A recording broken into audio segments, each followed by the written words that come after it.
हम सब गणेश जी को बहुत प्यार से याद करते हैं, बहुत प्यार से उनकी पूजा करते हैं, आराधना करते हैं। इन दिनों में कई लोग अपने घर में गणेश जी की मूर्ति लेकर आते हैं, उसकी स्थापना करते हैं, कई दिन तक पूजा करते हैं, लोगों को बुलाते हैं। पर अंदर में ये भावना होती है कि हम ये सब कुछ करेंगे तो हमारे सारे विघ्न दूर हो जाएंगे।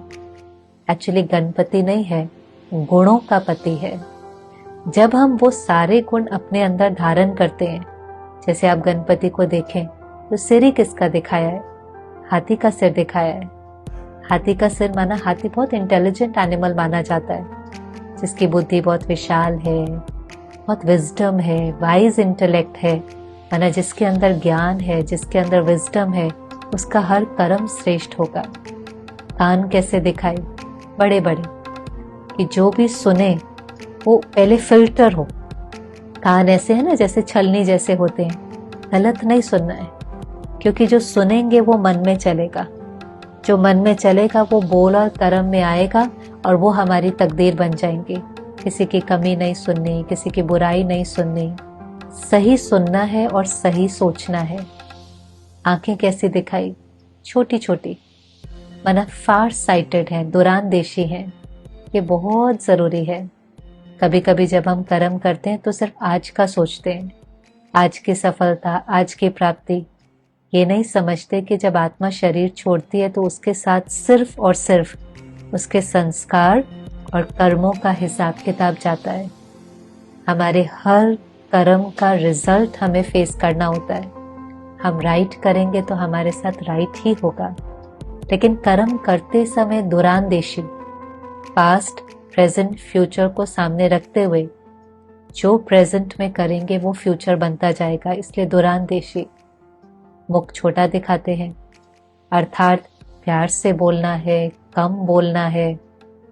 सूंड दिखाते हैं, वो किसकी निशानी है? आप हाथी देखो, सूंड से कोई चीज उखाड़ भी सकता है, पेड़ भी उखाड़ देता है, लेकिन कितने प्यार से कोई चीज स्वीकार भी करता है। मतलब बहुत बैलेंस है, पावरफुल भी है तो लविंग भी है। इस प्रकार से अगर गणपति जी का पेट देखें तो बड़ा पेट दिखाते हैं। बड़ा पेट अर्थात समाने की शक्ति। किसी की कमी है, किसी की कमजोरी है, उसका वर्णन नहीं करें, उस चीज को सहन करके अपने अंदर समा ले।